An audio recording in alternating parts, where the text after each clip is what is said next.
A suicide bomber has killed at least 30 worshippers at a mosque in the Pakistani capital, Islamabad. More than 100 others were injured in the blast during Friday prayers. It's not known who was behind the attack, but the government has condemned it as an act of cowardice. Panic moments after the attack. Witnesses described horrific scenes inside the Khadija Al-Kubra mosque, with bodies lying on the carpeted floor. The injured were transported to hospitals nearby. My father is badly injured. His leg is wounded and he has a hole in his stomach. I was at home because I was ill, otherwise my brother and I would also have been at the mosque. The security and safety of the people is the responsibility of the government.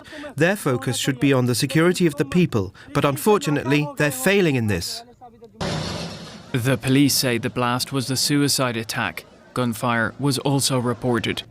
Pakistan's Prime Minister Shehbaz Sharif called for an investigation. The country's Deputy Interior Minister spoke to the media. These terrorists have now reached the last limits of cowardliness. They are attacking soft targets such as markets, schools, mosques, Shiite places of worship, banks, and other places that ordinary people use. Shiite Muslims have previously been targeted by the Pakistani Taliban and the so-called Islamic State, but no group has claimed responsibility for this attack. This latest bloodshed comes just days after multiple attacks in the insurgency-hit Balochistan province that killed dozens of people.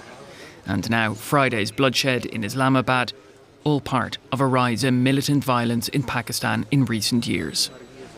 Well, our coverage continues here at the Big Table now. My colleague, our reporter, Beenish Yavid, is here with me. Beenish is from Pakistan, and she is our go-to person when news breaks in that part of South Asia. Beenish, tell me first, the fallout, the reaction from the people in Pakistan. What are you hearing? Brent, there's a lot of shock and grief. The attack happened in outskirts of Islamabad, very close to my home. People are completely devastated. At least 31 people have been killed. At least around 170 people have been injured. And there's a lot of grief, especially among the Shia Muslims, because the suicide attackers specifically target a Shia place of worship, a Shia mosque. And Shia are already a minority in Pakistan. In the past, they have been attacked by extremist groups, but in the capital, while they were worshipping in a very vulnerable state, they couldn't defend themselves. They couldn't run away. It was a shock attack, and the whole thing has completely shaken the people. I mean, it's unusual for something like this to happen, deep in the city of Islamabad. Do we have any idea of who is behind the attack? So far, no group has claimed responsibility for this attack. Some security experts say that in the past, Islamic State Khorasan has claimed responsibility for attacks on especially attacks on Shia Muslims. But it's not so simple. There are multiple militant groups operating in the region. According to the United Nations, Tehreek-e-Taliban Pakistan militant group, Al-Qaeda, Islamic State Khorasan, and several other militant groups are operating in Afghanistan. Some of them are operating in the border region of Pakistan and Afghanistan. Which we talked about before. Yes. So it's a continuous problem, and we exactly don't know which group has claimed responsibility for the attack. And the investigations are going on. The Pakistani officials say that they say that the suicide bomber traveled from Afghanistan, but still it's a process that's going on, and we don't know full details. I mean, is the government coming out and blaming anyone or any group explicitly for this attack? So if we can play a tweet by the Defense Minister of Pakistan. The Defense Minister of Pakistan says that those who martyred the worshippers in the mosque are enemies of both religion and country. And then the Defense Minister Khwaja Asif continues to say the collusion between India and Afghanistan is being revealed.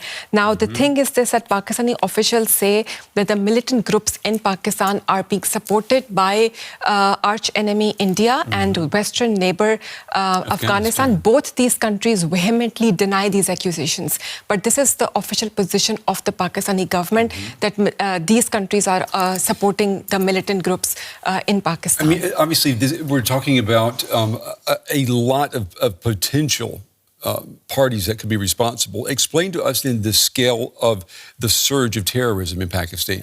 Terrorism in Pakistan has surged, especially in the last few years.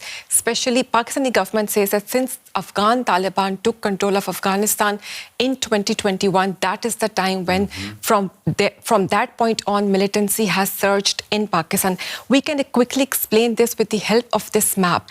So Pakistan is facing a very deadly insurgency in at least two provinces, Balochistan, which we see in the yellow, and then Khyber Pakhtunkhwa in green. Both of these provinces border Afghanistan. Now, Pakistani government blames that Taliban militants enter or other militants enter from Afghanistan into Pakistan and carry out attacks into Pakistan. Afghan Taliban deny this accusation. But Pakistan, the insurgency in these provinces is so deadly that hundreds of people have been killed in the past few years, security officers, also civilians. I know we've talked numerous times about what you're hearing from back home, the toll that this terrorism takes on people. What kind of toll are we talking about tonight on people and also on the security forces in Pakistan? That also if we can show a graphic, that will just show you the number of people that have been killed because of the militancy. So just last year, at least around 1,000 security forces were killed and around 600 civilians were killed. And these are just not numbers. So in the society, this is having a huge impact. When I go to Pakistan, I see these pictures of Pakistani security forces, police officers. There are many streets in Islamabad and other parts of Pakistan which are named after those soldiers who have been killed in this, what Pakistan calls war on terrorism that's been going on in Pakistan for years. Beenish, good to have you here at the big table. Excellent reporting. Our reporter, Beenish Javed. Beenish, as always, thank you.